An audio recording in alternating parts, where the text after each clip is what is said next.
You aren't worth their time. Not really. Just the quiet one in the back of the squad who didn't brag, didn't shout, didn't fight for attention. That's what they thought every time they glanced your way during drills. When you cleaned your rifle with quiet precision or traced the contour lines on a map no one else bothered to study.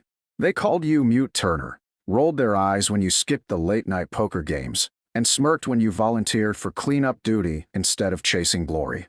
They thought silence meant weakness, and maybe that's why the squad never saw it coming the day the sergeant major cut through their noise with 4 words that changed everything. Turner, you're on point. Before I tell you what happened next, let me pause. If you believe that the quiet ones often carry the heaviest burdens, make sure to like and subscribe, because this story will prove that sometimes the voice you ignore is the one that saves you. Turner was only 28, but the squad treated her like she was green, like she hadn't seen the desert, like she hadn't felt the weight of silence in valleys where every sound could mean the difference between life and death. She never corrected them, never said a word about the years tucked into her record like folded scars. Her time in Afghanistan as a forward observer, the survival school that chewed up louder men and spat them out, the commendation tucked into her footlocker that no one would ever see. She carried it all quietly, the way some people carry old wounds, and to the rest of the squad it just looked like she carried nothing. Day after day they overlooked her, voices bouncing off the barracks walls, arguing over who would lead the next land and AV course, who could shave seconds off a timed run, who deserved the sergeant major's attention. Turner stayed still, steady, making notes, adjusting her gear, eating alone with the calm of someone who wasn't there to prove anything. The jokes came easy. "Hey Mute, you forget how to talk?" One private jeered as she walked past. Another chimed in, "Bet she still writes letters home, doesn't even know what Instagram is." Turner didn't flinch, didn't fire back, didn't give them what they wanted. She just looked down at her compass, flipped it closed, and kept moving. They thought it was weakness. What they didn't see was that while they were laughing, she was memorizing every tree line, every angle of terrain, every shadow where someone could hide.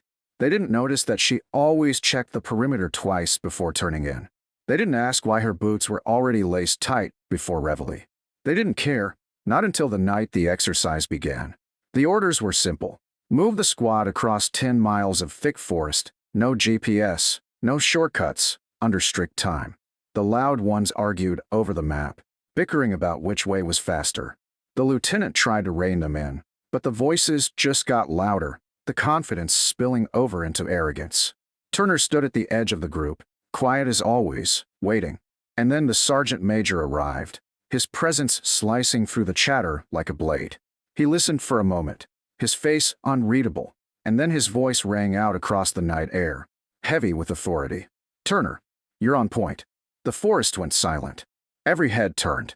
Someone laughed nervously, thinking it was a joke, but the sergeant major didn't blink. Turner gave a single nod, slung her rifle, and stepped forward without a word. The squad shifted uneasily behind her.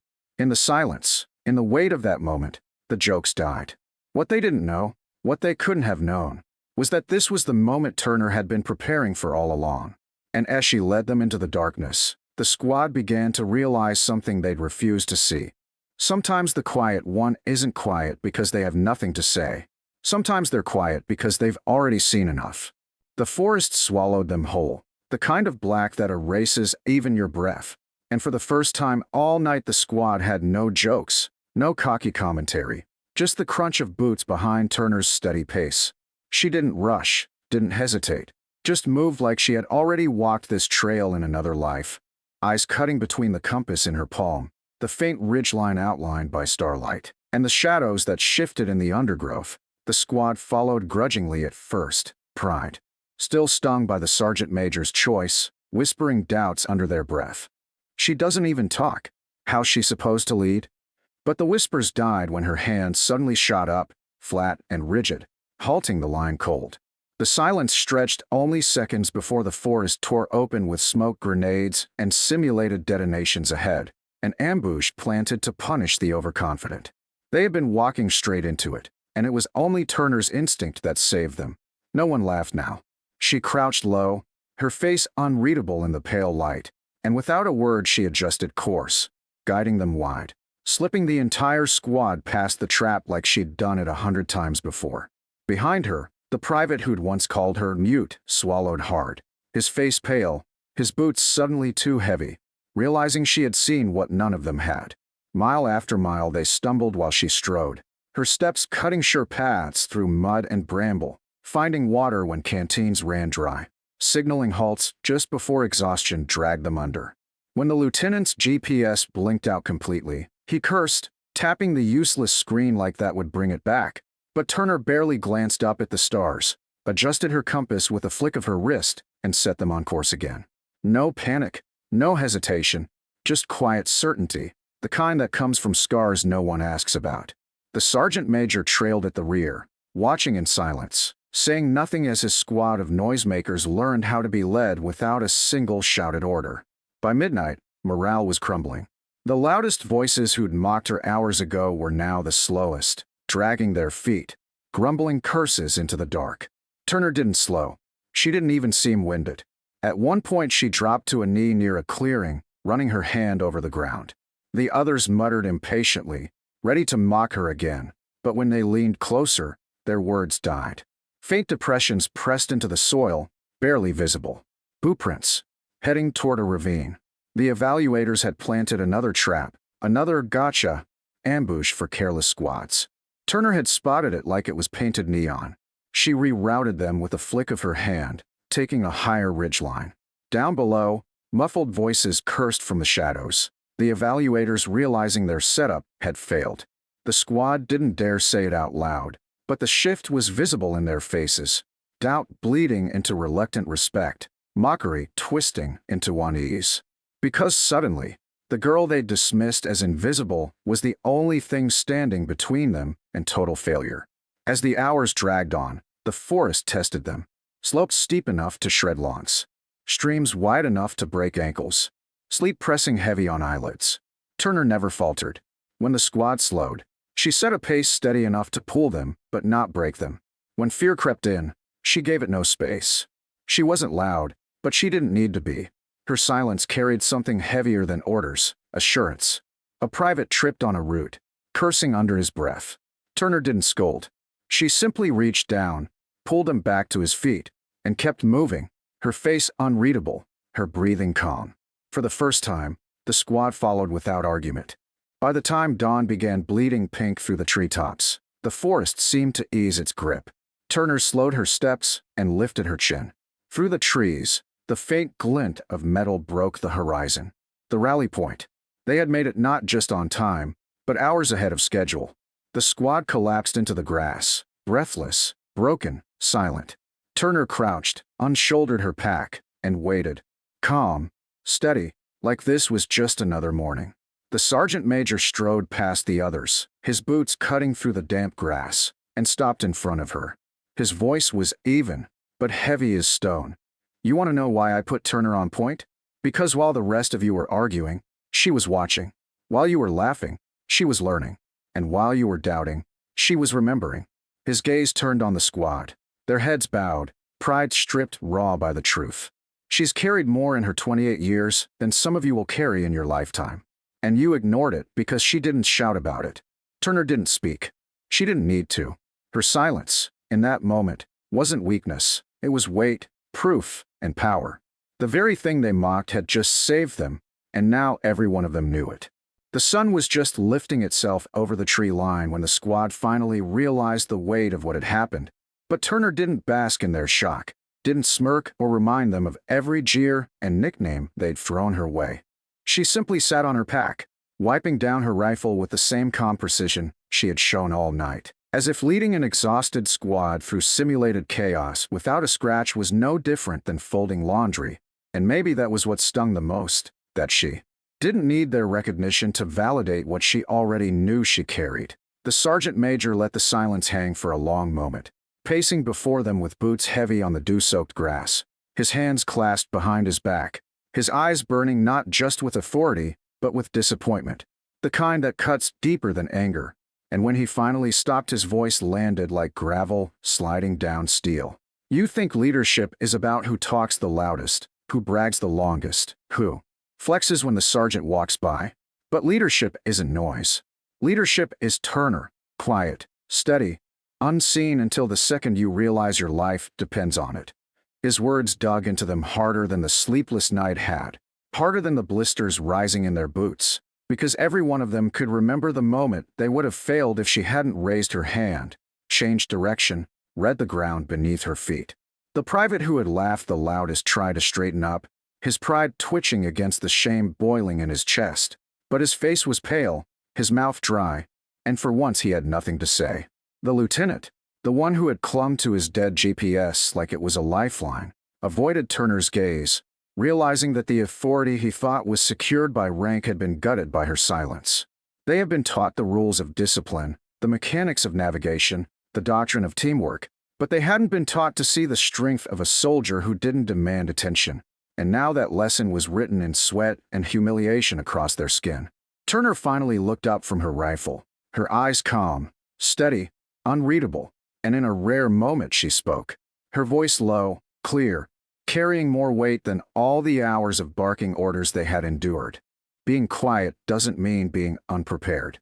She didn't say more, didn't linger on the point, but the words sank into them like stones dropping into deep water, rippling through every memory of every time they had rolled their eyes at her silence. The sergeant major gave the smallest nod, a flicker of approval, before his voice hardened again. Remember this night. Remember who you followed when everything else failed. You don't get to pick your savior when the dark closes in. Then he dismissed them, but no one moved right away. They sat in the clearing, their breaths still ragged, their shoulders still heavy, watching Turner sling her pack and walk past them with the same steady stride, not demanding anything, not asking for recognition, just moving forward as if the burden she carried belonged to her alone. Later that week, when evaluations were read aloud in the briefing hall, the squad slouched in their chairs, waiting for their failures to be tallied. But the report came clean: Squad Delta. Mission result: exemplary. Navigation, tactical awareness, and discipline credited to Specialist Turner. The words echoed off the walls, crisp and official, and the silence that followed was deafening.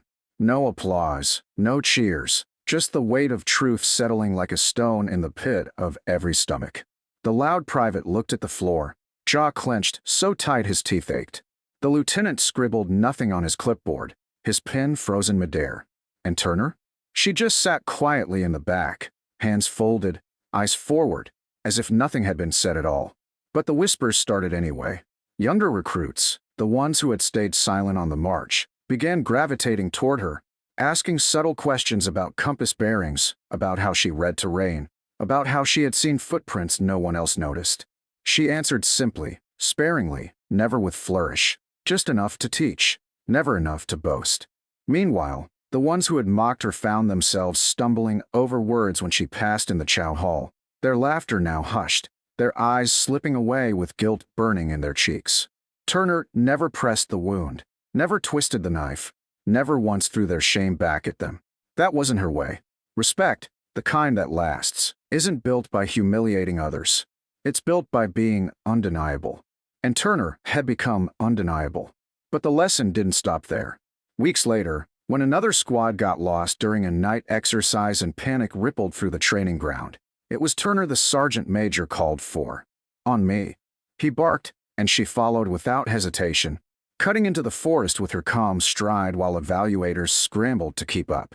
When she returned hours later, leading the lost squad back through the trees, the story spread like wildfire. Turner had found them half-panicked and exhausted, regrouped them, and guided them home like she had always known the way. And in the retelling, her legend grew, not loud, not flashy, but in whispers, the kind that carry weight. Recruits started to glance at her differently. Officers spoke her name with a hint of caution, as if realizing they had overlooked someone they could no longer afford to underestimate. Still, Turner remained the same. She cleaned her rifle in silence. She studied her maps. She double-checked her gear. And when others stumbled or complained, she lifted them quietly, without judgment, without speech.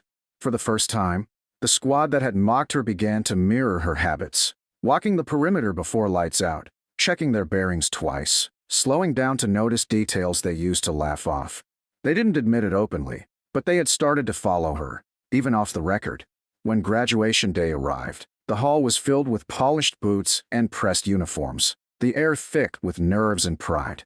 Families sat in the back, waiting to cheer their sons and daughters. Officers lined the sides, clipboards in hand. And on the stage, the sergeant major stepped forward, his voice sharp and commanding as he listed the awards, the commendations, the names that would be remembered.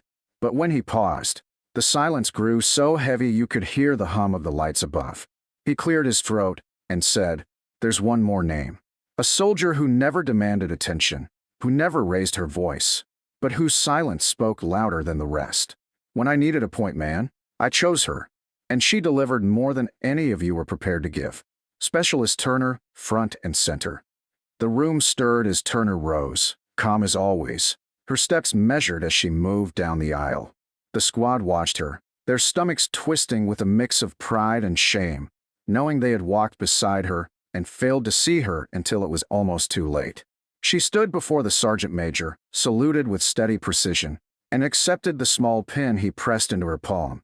Not a medal of valor, not a flashy commendation, just a simple recognition of leadership.